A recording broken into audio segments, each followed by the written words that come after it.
श्रीमद्भागवत महापुराण प्रथम स्कंद अथ त्रयोदशो अध्याय। विदुर जी के उपदेश से धृतराष्ट्र और गांधारी का वन में जाना। सूत जी कहते हैं, विदुर जी तीर्थ यात्रा में महर्षि मैत्रेय से आत्मा का ज्ञान प्राप्त करके हस्तिनापुर लौट आए। उन्हें जो कुछ जानने की इच्छा थी वह पूर्ण हो गई। विदुर जी ने मैत्रेय ऋषि से जितने प्रश्न किए थे उनका उत्तर सुनने से पहले ही श्री कृष्ण में अन्यन भक्ति हो जाने के कारण वे उत्तर सुनने से उपराम हो गए। सोनक जी अपने चाचा विदुर जी को आया देख धर्मराज युधिष्ठिर, उनके चारों भाई धृतराष्ट्र, युयुत्सु, संजय, कृपाचार्य, कुंती, गांधारी, द्रौपदी, सुभद्रा, उत्तरा, कृपि तथा पांडव परिवार के अन्य सभी नर नारी और अपने पुत्रों सहित दूसरी स्त्रियां सब के सब बड़ी प्रसन्नता से मानो मृत शरीर में प्राण आ गया हो ऐसा अनुभव करते हुए उनकी अगवानी के लिए सामने गए। यथा योग्य आलिंगन प्रणाम के द्वारा सब उनसे मिले।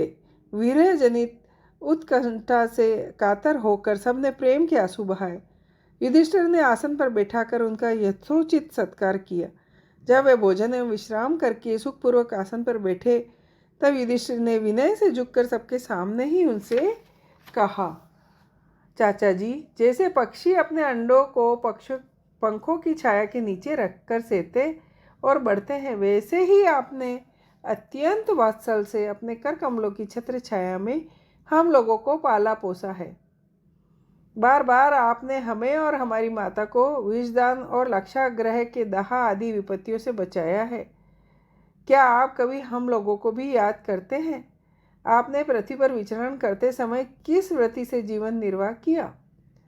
आपने पृथ्वी तल पर किन किन तीर्थों और मुख्य क्षेत्रों का सेवन किया?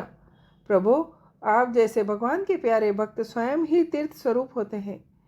आप लोग अपने हृदय में विराजमान भगवान के द्वारा तीर्थों के भी महातीर्थ बनाते हुए विचरण करते हैं। आप तीर्थ यात्रा करते हुए द्वारका भी अवश्य गए होंगे। वहाँ हमारे सुहृदय एवं भाई बंधु यादव लोग, जिनके एकमात्र आराध्य देव श्री कृष्ण है, अपनी नगरी में सुख से तो हैं। आपने यदि जाकर देखा नहीं होगा तो सुना अवश्य होगा। युधिष्ठिर के इस प्रकार पूछने पर विदुर जी ने तीर्थों और यदुवंशियों के संबंध में जो कुछ देखा, सुना और अनुभव किया सब क्रम से बतला दिया। केवल यदुवंश के विनाश की बात नहीं कही। करुण हृदय विदुर जी पांडवों को दुखी नहीं देख सकते थे, इसलिए उन्होंने यह अप्रिय एवं असह्य घटना पांडवों को नहीं सुनाई, क्योंकि वह तो स्वयं ही प्रकट होने वाली थी। पांडव विदुर जी का देवता के समान सेवा सत्कार करते हुए कुछ दिनों तक अपने बड़े भाई धृतराष्ट्र की कल्याण कामना से सब लोगों को प्रसन्न करते हुए हस्तिनापुर में ही रहे। विदुर जी तो साक्षात धर्मराज थे। मांडव ऋषि के शाप से ये 100 वर्षों के लिए शूद्र बन गए थे। इतने दिनों तक यमराज के पद पर अयरमा थे और वहीं पापियों को उचित दंड देते थे। राज्य प्राप्त हो जाने पर अपने लोकपाल सरीखे भाइयों के साथ राजा युधिष्ठिर वंशधर परीक्षित को देखकर अपनी अतुल संपत्ति से आनंदित होने लगा। इस प्रकार पांडव गृहस्थ के काम धंधों में रम गए।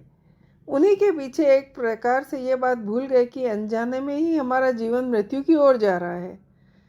अब देखते देखते उनके सामने वह समय आ पहुंचा जिनसे कोई टाल नहीं सकता।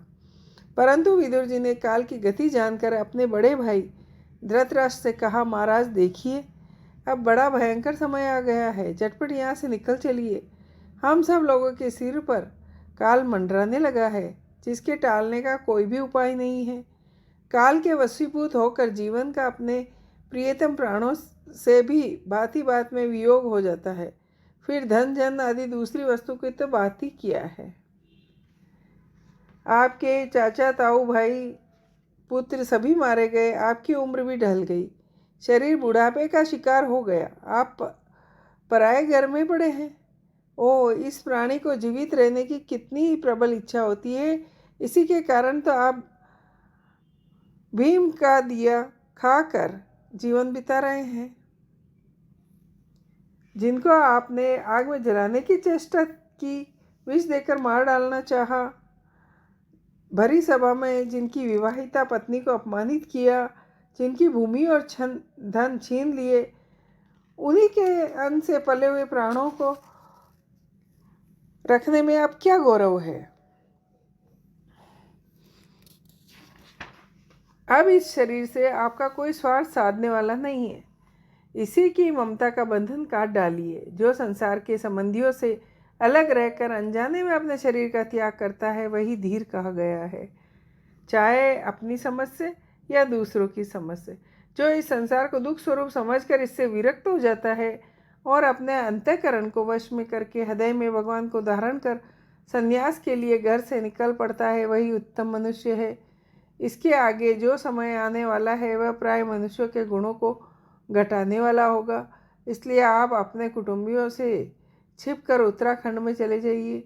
जब छोटे भाई विदुर ने अंधे राजा धृतराष्ट्र को इस प्रकार समझाया तब उनकी प्रज्ञा के नेत्र खुल गए। वे भाई बंधुओं और सुदृढ़ स्नेह पाशों को काटकर अपने छोटे भाई विदुर के दिखलाए हुए मार्ग से निकल पड़े।